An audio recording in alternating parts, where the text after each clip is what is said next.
Hey guys, Shane again. Um, Having my first experience today with this particular brand of knife. I've seen a lot about them. I've heard a lot about them. I know a lot of people own them. My first question when I think about petrified fish is, the hell are they thinking?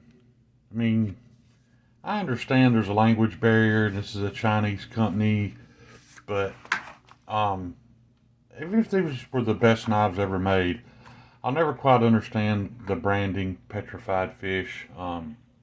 Maybe it has some cultural meaning that I don't know about that makes it cool. I don't know. To be honest with you guys, I'm not even sure which model this is. Just trying to see.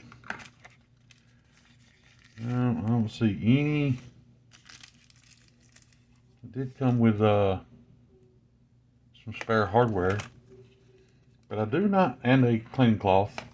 I do not see anything telling me what model this is. I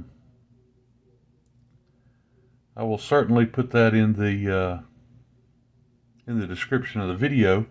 This knife comes to me by way of Mr. Kyle Coonley. Um, Kyle loaned me in some knives that I've never had any experience with, wanted me to check out.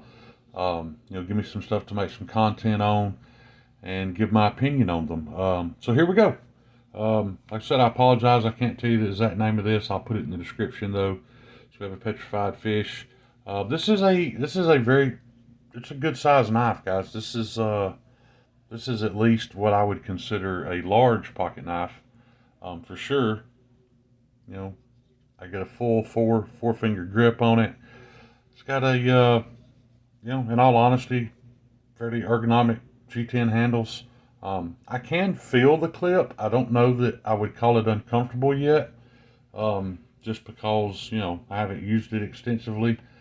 But speaking of the clip, it does have a good looking, just standard bent metal clip, and it looks like it is somewhat recessed into the liner with flathead screws. So yeah, nice deep carry. Looks like they did a good job on the clip. It's got very sturdy steel liners, and I don't know if you can see down in there, but they are skeletonized for weight reduction. This is not a super lightweight knife. It is, it is of an adequate weight for the size that it is. And it looks like Beard of Doom will be happy because they did include a doodad hole. I know a lot of people, think they should just do away with lanyard holes altogether, which is kind of stupid. It's like saying you should do away with two-door cars altogether because four doors make more sense. Whatever. Some people like lanyard holes.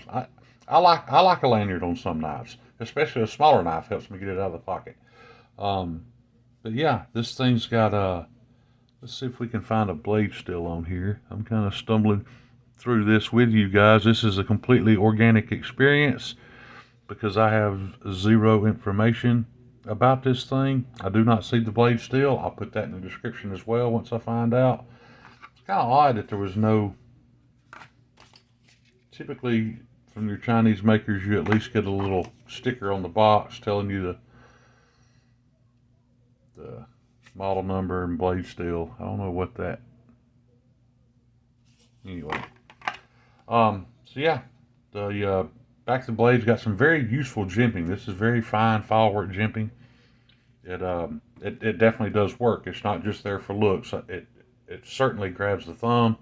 I imagine it's actually to a point of it's aggressive enough that if you hard use this thing all day, it's probably going to tear your thumb up some. But for just medium use and everyday cutting, it's nice to have that jimping so you get a good secure grip on it. I don't know what this knife cost. I think these are somewhere in the mid to high $30 range. But and for a budget knife with G10 scales, steel liners, nice liner locks, got good decent lockup, a very well thought out pocket clip design. Even if this is D2, hopefully it's 14C. But either way, seems like a good bargain to me at that price point. I can tell Kyle definitely does use this knife, as you can see. The reason I think it may be 14C is because of how easily it is scratching on the blade. 14C, especially the higher polish they put on the blade, the more likely it is to scratch. Let's check the action on this thing. Yeah, the action is outstanding. If that's important to you, you know, it fires great. It absolutely drops shut. So you know, that just once again proves that great action is not an excuse for a knife to cost $300 or $100 for that matter. So you got good action. You got a good, simple knife design. You know, there's nothing fancy about this. I don't have calipers. It does seem like it's not super thin behind the edge, but it's not stocky by any means. This thing should be a great cutter. So yeah, I mean, you know, this is my first experience with a petrified fish. I know they've got a lot of models out there. They are, you know, it's just one of your many choices now for a budget knife if you're not looking to spend a whole lot of money. This thing feels like it's very capable of doing a lot of work and holding up to some fairly hard use. It's not super thin blade stock, not super thick either. Just a good middle of the road pocket knife in my opinion. You know, if you can't afford, you know, a good well-made American-made knife, you know, like the ones that I prefer. You know, I know most people are going to look at these and go, well, why is one of those less than $40 and the other one's $200? Well, if you have to ask yourself that, first of all, you were probably never in the market for the $200 knife anyway. But yeah, I mean, I've got reviews about knives like this and many other American-made knives on my channel, where I express my opinion on why I think they are worth the sale price. But yeah, this is a pretty cool knife. You know, if you're on a limited budget, you don't have a whole lot to spend on an EDC everyday carry pocket knife or a work knife.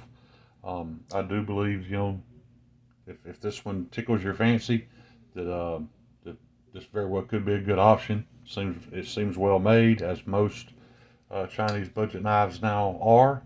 You know, that's a huge difference from what we saw 10 years ago when all they were making was junk. Or if you just want a fidget toy, you know, something to play with and possibly cut yourself while doing so, be a great option. Like I said, guys, apologize that I didn't state the name of the blade steel. I wanted this to be completely organic and just kind of share with you my first impression of it. There's not going to be a deep review on this. I'm not going to use Kyle's knife extensively or anything like that.